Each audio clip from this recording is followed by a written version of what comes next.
नमस्ते। कक्षा 10 सवैया। पायन नूपर मंजू बजे। पैरों में घुंघरू बज रहे हैं। श्री कृष्ण के पैरों में घुंघरू बंधे हुए हैं। कटी किंकन के धुन की मधुराई और कमर में छोटे छोटे घुंघरू हैं जिनकी धुनियाँ बहुत सुंदर दिखती हैं। सांवरे अंग लसै पट पीत हिये, हुल से बनमाल सुहाई। सांवले रंग का शरीर है, पीले रंग का कपड़ा है और गले में बड़ी से बड़ी मालाएं पड़ी हुई हैं। सुंदर माला से सुशोभित है। माथे किरीट, सिर पर बड़ा सा मुकुट है, बड़े द्रग, बड़ी बड़ी आंखें हैं, चंचल आंखें हैं, मंद हंसी मुख चंद जुन्हाई। मानो ऐसा लगता है कि रात में चंद्रमा जब पूर्ण रूप से पूर्णमासी का होता है, बड़ा होता है, तो खुश होकर जमुहाई लेता है। इसी तरह कृष्ण के सुंदर अंगों का वर्णन किया गया है। जय जग मंदिर दीपक सुंदर। जिस तरीके से किसी भी घर में दीपक जलता है वो सुंदर दिखता है। श्री ब्रज दूल्हे देव सहाई।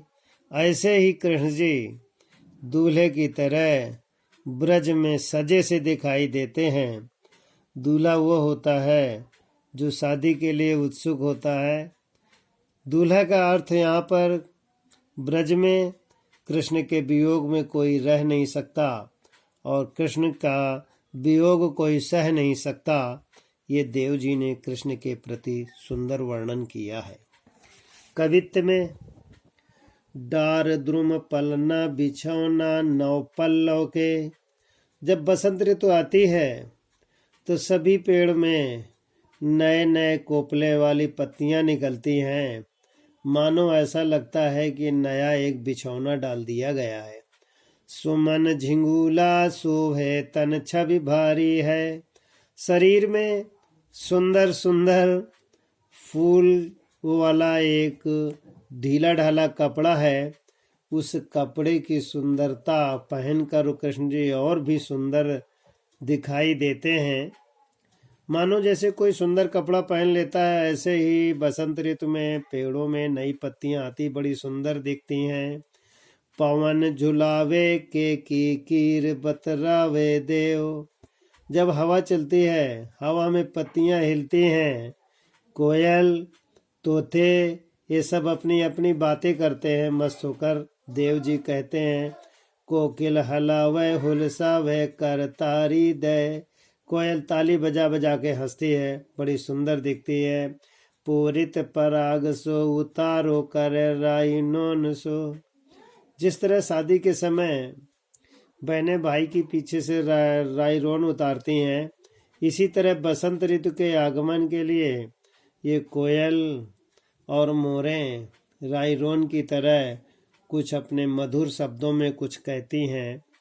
पूरित पराग सो उतार करे राई रोन, कंज कली नाई का लतान सिर सारी है। जिस तरह किसी स्त्री के आंखों में काजल बड़ा सुंदर लगता है और सिर पर बंधे हुए बाल, इसी तरह बसंत ऋतु में पेड़ों के अंग प्रत्यंग में बड़ी सुंदरता दिखाई देती है।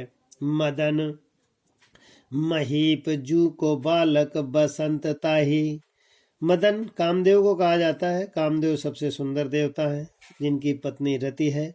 शंकर जी के क्रोधाग्नि से उनका शरीर तो भस्म हो गया, लेकिन वो आत्मा के रूप में आज भी जीवित हैं। महीप जो बालक बसंत ताई। बसंत ऋतु एक राजकुमार बालक की तरह दिखाई देता है जो कि सभी पेड़ पौधों में सुंदरता से दिखता दिखाई देता है। प्रातः ही जगावत गुलाब चटकारी दे।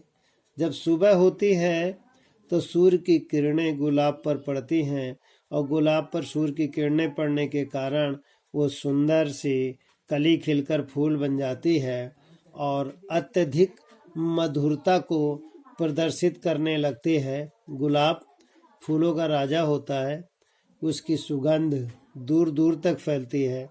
इसी तरह ऋतुएं 6 होती हैं। उन 6 ऋतुओं में एक वर्ष में 12 महीने होते हैं। प्रत्येक ऋतु 2 महीने की होती है। उन ऋतुओं में बसंत को ऋतुराज कहा जाता है। बालक अर्थ लिखेंगे, याद भी करेंगे।